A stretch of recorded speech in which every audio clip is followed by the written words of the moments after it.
15th was the date slated for this Pragya restriction of the Central Business District. Wadaroma echna beba so ana mayenti anopai. Yoba bedase mincha unati fodina. I was saying ayabwa na Kumasi ene Ghana enwegina na eyedie eye kama. Ye hwese de Pragya for ye. Kwa mufaso the Nam Street mu needed. I mean the traffic inconveniences no.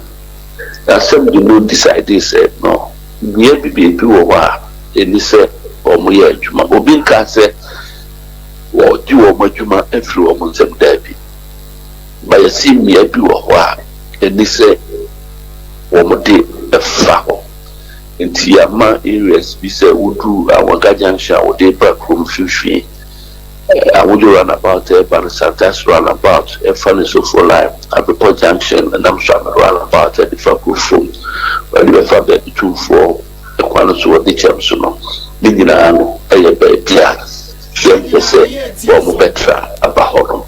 If you say, if you are there by 16, and the besides, you can name MTTD, road safety. And the security agencies no class K.M.A. and the leadership of Pragya for no a series of meetings. And some way your chairman, your transport department, you know, any subcommittee on transport was a say or motion any juma. To no munya get a home.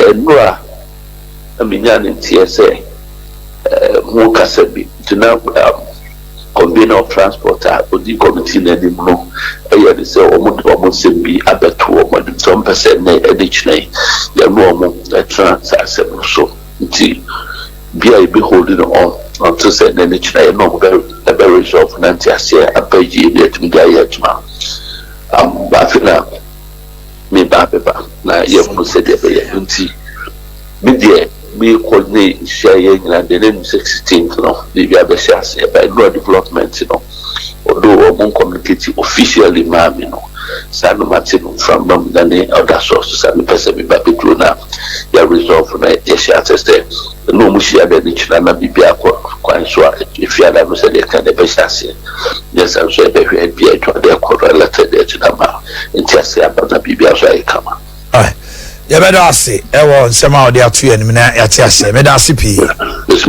okay